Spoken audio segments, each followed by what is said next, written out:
Ayan, dito naman tayo sa Kawasaki Barako na kadena. Kung mapapansin nyo yung grasa at putik na natuyo or acid na natuyo sa kanyang kadena, napakakapal na. Applyan nyo lang po siya nito, sprayan nyo lang po siya ng konti.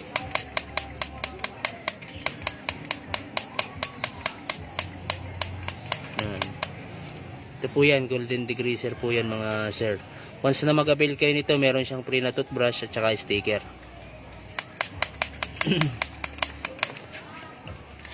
Ganito po yung free na toothbrush niya pang nag-avail po kayo.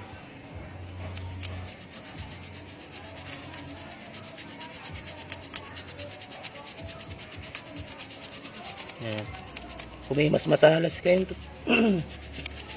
kung may mas matalas po kayong toothbrush, mas maganda po para mas mabilis niyo pong matanggal yung mga singit-singit. Dahil free lang po ito, hindi po ito ganun katalas.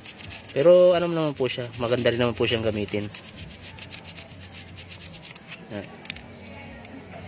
Tapos po nun, banlawan nyo lang siya ng tubig. Yan. Yan, kung mapapansin nyo, ito yung kadena na nalagyan natin, at dito naman po yung dati niyang kulay. Yan. Bumalik siya sa dati niyang kulay, yung kadena at saka yung kanyang sprocket. Tapos ito naman po yung dati niyang medyo makapal na yung grasa at kalawang niya, tapos mga acid. Ito naman po tayo sa rim. Yung rim na makapal na grasa. Yan. Sprayan nyo lang siya.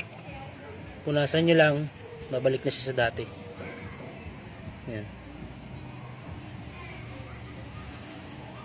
Yung mga makakapal na grasa, kalawang, tsaka mga acid yan. Ito po yung nalagyan natin at ito po yung hindi yan. Kung mapapansin nyo. Lagyan din natin siya. Ganun po ka-effective si golden degreaser, kahit hindi nyo na po siya ibabad. Direct to apply na po kaagad. Yan po.